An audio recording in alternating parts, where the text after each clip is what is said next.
Só para verificar se a configuração IP está legal, o comando ipconfig, ele mostra a configuração, olha lá, o 92.681, máscara de um classe C, e esse outro aqui, ipconfig, o 92.681.2, tudo bonitinho. Então eu estou na máquina 1, vou dar ping na máquina 1.2. Olha lá, tudo ok, tá certo? Houve resposta. Vou na máquina 1.2, dou ping na 1. Então isso aqui tem que acontecer, tá? Se isso aqui não acontecer, não adianta. Não adianta a gente ir para frente.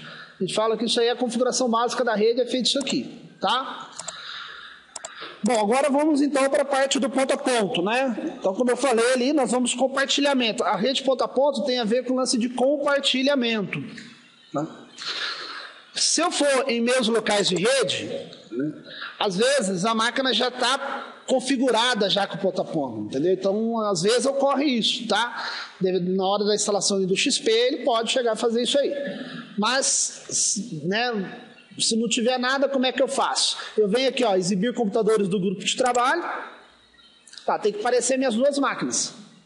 Ou as máquinas que eu estiver colocando em rede, tá? Essa minha aqui é a máquina 1 e a outra é a máquina 2. Aí eu comentei semana passada, eu também já vi acontecer isso. Às vezes não aparece nada. Ou quando aparece, você vai tentar entrar, ele pede uma senha. Olha lá, o meu está entrando bonito. Mas às vezes ele vai entrar e ele pede uma senha, né? Então, significa que a configuração não está legal, não. Se porventura ocorrer isso, você vai aqui, ó, configurar uma rede doméstica de pequena empresa. Você usa o wizard dele, é um wizard. Aí ele vai fazer alguns ajustes internos, tá? Eu já peguei o Windows XP que não precisa. Você vai lá, clica e ele já entra, mas já peguei uns que tem que fazer isso, tá? Então, ó, eu estou vindo na máquina 1, estou vendo as duas. Vou na máquina 2, ó, meus locais de rede, exibir computadores no meu grupo, ó lá, tem que achar as duas, tá? Já vi casos também que às vezes não aparece ninguém, aí você fecha, abre quando aparece, tá? Isso aí eu também já peguei situações assim.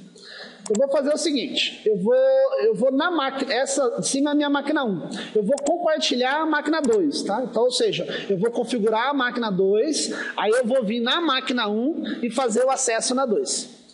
O que eu chamo de configurar? É configurar a pasta, compartilhar a pasta.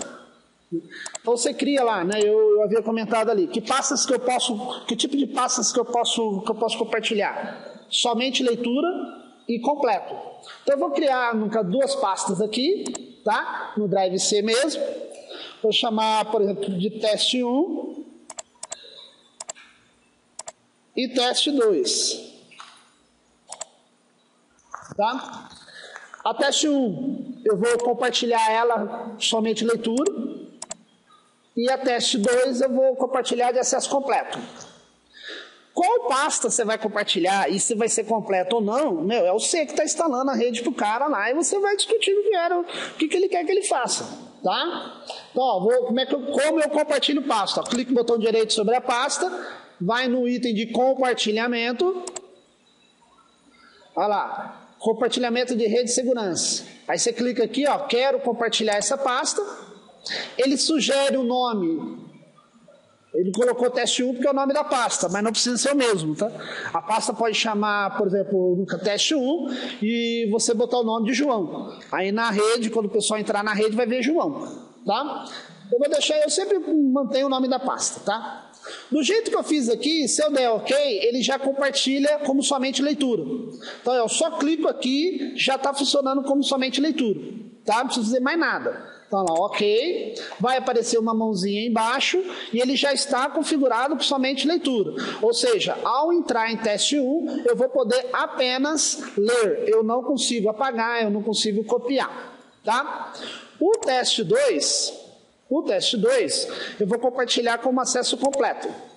Compartilhamento, compartilhar essa pasta.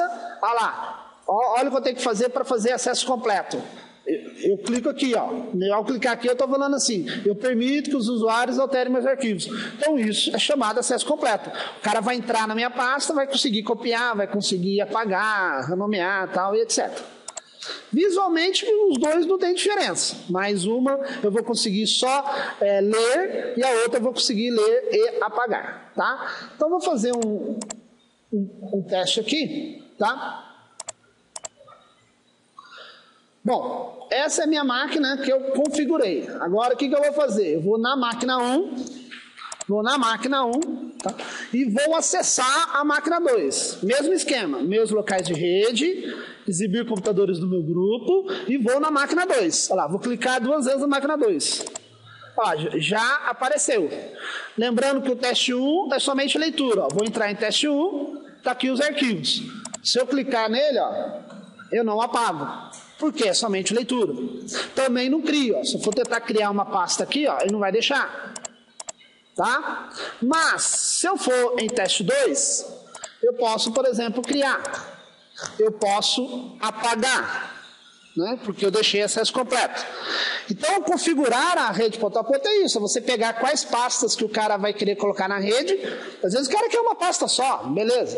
Tem que fazer isso em todas as máquinas? Não, você vai configurar a máquina que você quer que o pessoal copie, que você quer que o pessoal acesse. O resto você deixa quieto. Tá? Então, quer dizer, eu fui na máquina 2, configurei a máquina 2, mas os testes que eu vou fazer é a partir da 1. Quer fazer a 1 também? É só vir na 1, clicar no botão direito, e fazer as configurações que você deseja. Tá? Eu falei de compartilhamento oculto, que isso também é muito interessante. Tá vendo? Ó, vou voltar de novo. Ó.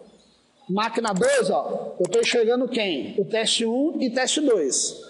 Eu vou criar um compartilhamento oculto aqui, ó, que é um negócio muito legal. Como é que faz compartilhamento oculto? Eu vou na máquina 2, vou criar uma pasta aqui na máquina 2. Essa pasta eu vou chamar de teste 3. Olha lá, teste 3. E vou compartilhar ele normalmente. Ó, clico no botão direito, compartilhar essa pasta. Só que no nome eu faço o seguinte, olha como é que faz oculto. Boto um cifrão no nome. Cifrão lá, no nome, no final do nome. Pode ser qualquer nome, mas tem que ter cifrão no final, tá? E dou ok, ó, dou ok. Então eu chamei de teste 3, tá? E vou dar ok, ó. Olha lá, apareceu a mãozinha, né? Então a princípio eu tenho 3 pastas compartilhadas. O que eu vou fazer agora? Eu vou lá na máquina 1, olha lá, meus locais de rede, exibir computadores do meu grupo, máquina 2. Olha lá, só vejo 2. O teste 3 eu não estou vendo. Por quê? Porque ele está oculto. Aí sempre tem aquela pergunta, tá, mas se eu não estou vendo, como é que eu entro? Não adianta você, quer dizer, você escondeu, mas e aí, eu quero usar. Então, o bom de você esconder é assim, principalmente quando você está numa rede, que você é administrador da rede. Então, ao invés de você ficar andando com a pendrive, andando com o CD, andando não sei o quê, você cria uma pasta lá no servidor, ou onde você quiser, coloca lá os arquivos, lá, antivírus, sei lá o quê, compartilha oculto. Aí, quando chegar na máquina do cliente, ou a máquina lá o laboratório não está funcionando, aí você chega lá, ao acessar o servidor, ninguém vai enxergar essa pasta. Mas você sabe que tem essa pasta lá. Aí você vai na máquina do cara, abre a pasta, copia o arquivo para lá e faz a instalação. Não precisa ficar carregando CD, não precisa ficar carregando nada, entendeu? Tá, mas e aí, como é que eu entro? É só você vir aqui em cima, ó, na barra de endereço e digitar o endereço completo.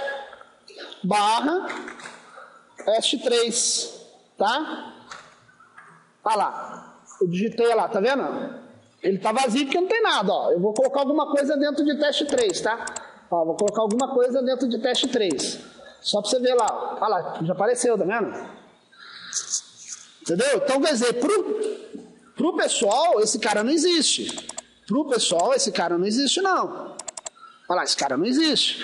Mas você sabe, né? Então, barra teste 3 cifrão. Que existe esse cara. Então, esse compartilhamento oculto, né? Os livros lá na Microsoft falam assim, compartilhamento administrativo. O pessoal dá esse nome para ele. Então, é um negócio bastante interessante. Tá? Bom, a parte de impressora, né? Vamos falar a parte de impressora. Então, eu quero colocar a impressora na rede. Então, vamos supor que essa máquina... Não, vamos fazer o contrário. Vou vir na máquina 1, existe uma impressora na máquina 1. Pô, será que existe? Vamos ver aqui, ó. Olha lá. Tá essa impressora criada, tá? Eu vou até criar de novo, tá? Vamos criar uma impressora. Como se diz? Eu vou fingir que tem uma impressora aqui, tá? Vou fingir que tem uma impressora instalada aqui. Na verdade não tem, né? Mas eu vou fingir. Vou pegar qualquer uma. Vou pegar vamos pegar qualquer uma delas aí. Vamos pegar um da Epson aí, né? A P2000, avançar. A impressora chama P2000, né? Eu só estou instalando a impressora. Desejo imprimir? Lógico que não, né? Eu não estou com ela aí.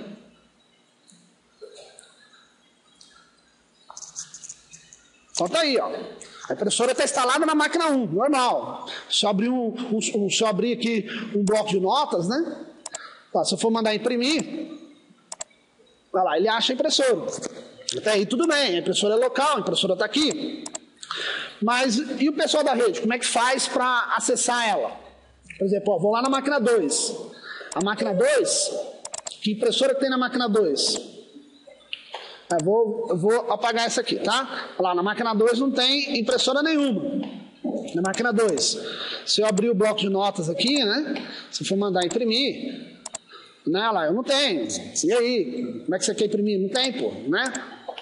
Então vamos fazer o seguinte, eu vou pegar essa impressora que está na máquina 1 e vou compartilhar ela. E o pessoal da rede, eu vou mandar acessar ela primeiro. Então, compartilhamento de impressora. Meu, é igual de pasta, cara. Clica no botão direito, tá? Compartilhamento, ó. Compartilhamento. Quero compartilhar essa impressora. Ela sugere o nome, tá? Epson AP é o nome que ela está sugerindo, mas fique à vontade. Aplicar. Ok. Olha lá, já apareceu uma mãozinha debaixo dela. Ela continua funcionando? Funciona, ela está na minha máquina, eu posso mandar imprimir normalmente, ó. Só abrir o bloco de notas aqui, ó. Ela é uma impressora local, ela está ligada na minha máquina. Então você tem que fazer isso na máquina que está a impressora ligada, tá? Aí eu vou onde? Eu vou na máquina 2, que não tem impressora nenhuma, né? Só para a gente confirmar lá, não tem impressora nenhuma. E vou instalar a impressora na máquina 2. Como é que eu faço? Muito simples, ó. Vou em meus locais de rede, mesma coisa. Agora eu vou abrir a máquina 1, porque a impressora está na máquina 1. Olha lá, Epson AP, tá vendo? Já apareceu ela aqui. Aí eu clico 2 vezes em cima dela. Aí o Windows falou, ó, você está tentando conectar numa impressora de rede, é isso mesmo que você quer? Eu falei, não, é isso mesmo. Aí, pronto, olha lá. Já instalou. Não precisa mais nada. Fechar, ó. Se eu vier aqui agora, ó, tá lá a impressora. Tá? Se eu vier, por exemplo, aqui, ó, mandar imprimir, eu abro o bloco de notas, imprimir, tá lá. Entendeu? Então, quer dizer, muito simples. Você vai na máquina que está a impressora física, compartilha ela, vai na rede, manda abrir a máquina e dá um Enter. Aí ele vai falar, ó, você tem certeza? Sim, pá, pronto, já criou a máquina, tá aí, pode mandar imprimir normalmente. Tá? Então, compartilhar uma impressora e configurar a impressora na rede, muito simples também, né? Outra coisa também que é bom a gente saber, né? O pessoal também dá um rolo aí, né? Assim, você viu que eu estou falando assim, olha, acesse a pasta eu criei uma pasta completa, vai lá, como é que faz? Meus locais de rede, exibir computadores do meu grupo, PC2, tá vendo? Esse aqui é o completo, então aqui eu posso gravar as coisas, beleza. Só que pra gente que é da área, mesmo locais de rede, vai não sei o quê, mas um cara que não está acostumado, ele não vai entender isso aí. Então a Microsoft, o que ela fez? Ela criou um lance chamado unidade de rede. Do mesmo, ó, vou vir em meu computador, do mesmo jeito que tem Drive C, Drive A, Drive D, ele vai criar um Drive X. E o X é o drive da rede. O cara, ao entrar no X, ele já vai entrar na outra máquina. Então isso é interessante. Porque para um usuário final, né, um usuário leigo assim, que não é da área, você fala, vai em meus locais de rede, vai não sei o que, máquina 2, vai que ele abre aqui esse meus locais de rede, né, e exibir computadores do grupo, vai que parece 10 máquinas aqui, aí qual que é a máquina do João? Então assim, para um usuário final, um usuário que só usa, né, isso é complicado, ele não vai entender. Então uma coisa legal é você, né, na hora de estar configurando a máquina do cara, você define, ó, o Drive X é para você gravar os documentos e o Drive Y é para você ler os documentos. Pronto. Não precisa falar de meus locais de rede, PC2, não precisa falar nada disso. Então isso se chama unidade de rede, mapear a unidade de rede. Então vamos lá. Meus locais de rede. Isso é você, tá? Você faz isso uma vez, acabou. Eu vou lá na máquina 2, porque as pastas estão na máquina 2. E vou fazer o seguinte, esse teste 1 é somente leitura. Então eu clico no botão direito, olha lá, mapear unidade de rede. E ele está sugerindo um drive Z para ele. Tá? Então vai aparecer um drive Z. Então quando o cara for no Z, ele vai cair diretamente nessa pasta. Não precisa ir em meus locais de rede, não sei o quê. Né? Outra coisa muito interessante também, ó, reconectar-se durante o logon. Significa o seguinte, quando eu ligar a máquina, ele vai tentar conectar nessa outra máquina 2. Né? Lembrando que eu estou na máquina 1 e ele vai tentar conectar na máquina 2. Então tem esse lance também. Já que você está mapeando, né? Você está não sei o quê, a máquina que estão as pastas, ela tem que estar ligada primeiro. Porque na hora que ele vai dar o logon, ele vai tentar conectar. Se ele não achar, aí que é o chato. Se ele não achar, ele vai perguntar para o usuário. Usuário, eu não consegui acessar o drive Z. Continua, sim ou não? Aí às vezes o cara coloca não, pronto, aí o Z some. Tá? Se o cara colocar assim, não tem problema, mas às vezes o cara coloca não, aí depois o Z some. Aí tem que chamar, sumiu meu Z. Tá? Mas é porque o cara, na hora de ligar, a máquina, o servidor estava desligado. Aí por isso que ele dá essa mensagem. Agora, se você garantir que essas pastas, a máquina ela vai estar sempre ligada, aí não dá chabu isso aqui não. Tá? Pronto, criou um drive Z. Ó, se eu for lá no meu computador, lá, apareceu o drive Z. Se eu clicar Drive Z, ó, Drive Z, olha lá, apareceu. Então não preciso falar para o cara, meus locais de rede, exibir computadores do grupo, blá, blá, blá. Aí você fala, ó, quando for documento, vai no Drive Z, tá? Aí quando eu quiser gravar, quando você quiser gravar, então vamos lá. Mapear a unidade de rede, ó, Y. Então quando você quiser gravar, você vai no Y, tá? Olha lá, eu vou no Y quando eu quiser gravar. Opa, eu estou gravando na máquina do chefe, sei lá como é que é essa. E quando eu quiser apenas ler, eu vou no Z. Tá? Então esse negócio é chamado de mapear unidade de rede. Tá certo? Isso é um negócio bastante interessante, né? A gente tá deixando na máquina do cliente, tá? A máquina do cliente. Eu posso desligar a máquina PC aqui, o 1, porque na hora de ligar ele vai funcionar perfeitamente, desde que o outro esteja ligado, tá? Se o outro estiver desligado, aí ele vai dar uma mensagem, às vezes o usuário confunde, acaba colocando não, aí some esses mapeamentos aí. Então isso aqui é altamente recomendado, tá? Você fazer isso onde você estiver montando a rede. Você compartilha lá na máquina do chefe, sei lá o quê, aí depois você cria as unidades nas máquinas dos funcionários. Então isso aqui é o tamanho, porque ele não vai entender. Não vai falar para o cara, mesmo locais de rede, né, exibir computador, isso aí vai virar uma bagunça na cabeça dele. Tá bom? Outra coisa também que eu acho que é muito importante a gente, que é da área de redes, tal, da área de TI, é acessar a máquina diretamente, pô. Não precisa ir em meus locais de rede, exibir computadores, né? Não precisa. O que você tem que fazer é assim, ó, iniciar, executar e colocar o IP, ó, // e o IP. A outra máquina é .2, ó, né? // e outro IP. Pronto, você já abriu a máquina do cara. Você não precisa ir meus locais de rede, exibir computador, não precisa. Mas lógico, isso aqui é quando você já conhece os IPs da máquina, você já conhece com quem você quer conectar, aí você acaba fazendo isso, né? A gente até comenta que isso é um negócio mais profissional, né? Iniciar, executar // e o IP onde você quer conectar. Tá certo?